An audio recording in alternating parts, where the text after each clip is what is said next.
আসসালামু আলাইকুম রহমতুল্লাহ।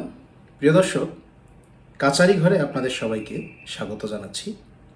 আজকের আমাদের আলোচনার বিষয়ে আমরা যেটা নিয়ে গল্প করতে চাই সেটি হচ্ছে বাংলাদেশ জাতীয়তাবাদী ছাত্রদলের কেন্দ্রীয় সভাপতি রাকিব সাহেবের ভাইরাল হওয়া একটি ভিডিও নিয়ে। একটি বক্তব্য তিনি দিয়েছেন সিলেটে তার দলীয় প্রোগ্রামে। আসেন আগে সেই বক্তব্যটা আমরা একটু শুনে আসি। বাংলাদেশে আরেকটি গোপন সংগঠন, নিষিদ্ধ সংগঠন, তারা 15.5 বছর এই ছাত্রলীগের পতাকা তলে থেকে, এই ছাত্রলীগের আশ্রয় থেকে, এই ছাত্রদলের সকল অপকর্মে লিপ্ত থাকে, ছাত্রদলের সকল অপকর্মে লিপ্ত থাকে, ছাত্রদলের সকল অপকর্মে লিপ্ত থাকে, ছাত্রদলের সকল অপকর্মে লিপ্ত থাকে। তারা একজনও প্রকাশ্যে আসার সাহস করেনি। যদি ছাত্রদলের সকল অপকর্মের সাথে লিপ্ত থেকে তারা একজনও প্রকাশ্যে আসার নৈতিক সাহস দেখাতে পারেনি। প্রিয় দর্শক, তিনি সম্ভবত বলতে চেয়েছেন যে ছাত্রলীগের অপকর্মের সাথে জড়িত থেকেছে ছাত্র শিবির, কিন্তু স্লিপ অফ টাং তিনি ভুলে বলে ফেলেছেন যে ছাত্রদলের অপকর্মের সাথে শিবির জড়িত ছিল। যাই হোক, সেই প্রশ্ন যাচ্ছি না। আমি এখানে একটি প্রশ্ন করতে চাই ছাত্রদলের সংগ্রামী সভাপতি রাকিব সাহেবকে। সেটি হচ্ছে, আপনি যাদেরকে নিষিদ্ধ এবং গোপন সংগঠন বলছেন তারা আসলে নিষিদ্ধ বা গোপন সংগঠন কি না? তারা নিষিদ্ধ হয়েছে কবে? আওয়ামী লীগ যেদিন পতন হয়, শেখ হাসিনা যেদিন বাংলাদেশ থেকে পালিয়ে যান ভারতে, তার ক্যালেন্ডার ডে হচ্ছে 2 দিন আগে জামাত শিবিরকে নিষিদ্ধ করা হয়। সরকার একটি প্রজ্ঞাপনে এটি দেশবাসীকে জানিয়ে দেয়। আপনি ছাত্র শিবিরকে নিষিদ্ধ সংগঠন বলছেন সম্ভবত সেই প্রজ্ঞাপনের আলোকেই।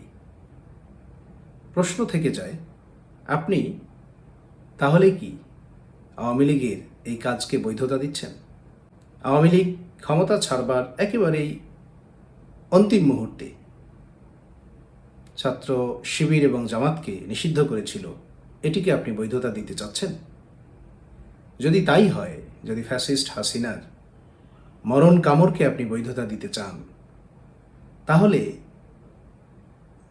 হাসিনার ইতিপূর্বের সমস্ত জুলুম এবং অত্যাচারকে আপনি বৈধতা দিতে পারবেন, বা হয়তো আপনি বৈধতা ইতিমধ্যে দিয়েও ফেলেছেন।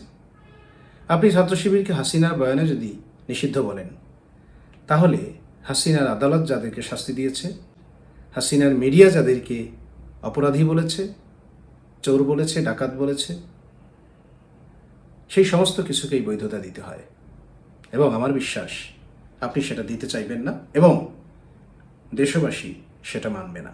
দেশবাসী যেমন সেটাও মানবে না, একইভাবে ছাত্র শিবিরকে আপনি যেভাবে আক্রমণ করে গোপন এবং নিষিদ্ধ সংগঠন বলছেন, এটি অত্যন্ত আপত্তিজনক এবং বাংলাদেশের এই পরিস্থিতিতে অত্যন্ত অনভিপ্রেত, অনাকাঙ্ক্ষিত একটি বক্তব্য।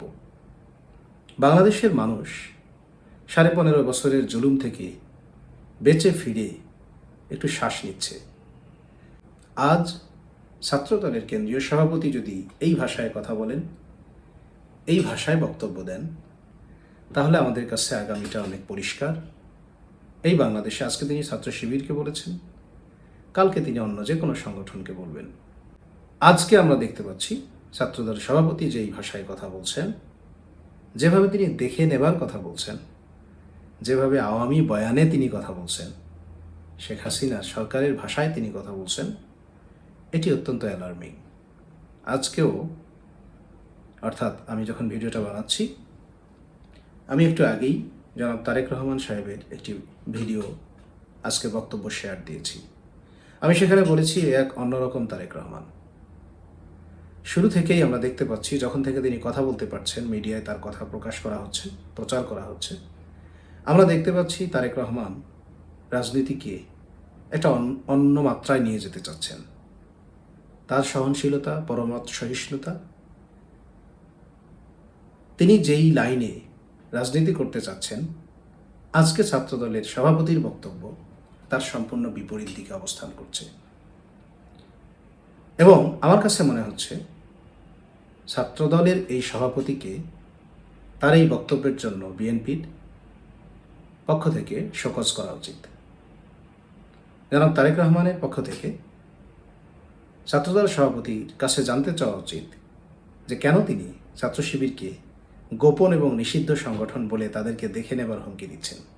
আমি মনে করি বাংলাদেশের ফ্যাসিস্ট শেখ হাসিনা সরকারের পতনের পরে তারা বিভিন্নভাবে ফিরে আসার যে চেষ্টা করছে, ছাত্র দলের সভাপতির আজকের এই বক্তব্য তাদের সেই পথটাকে অনেকটা সহজ করে দিবে। এভাবে বক্তব্য দিতে থাকলে আমি বলবো যে পরিবর্তিত বাংলাদেশের পালস আপনি বুঝতে পারেননি এবং বাংলাদেশের রাজনীতিতে খুব অল্প সময়ের ব্যবধানেই আপনি অচল হয়ে যাবেন, আপনি হারিয়ে যাবেন এবং আপনার রাজনীতি এই যে জেনারেশন জি এরা গ্রহণ করবে না।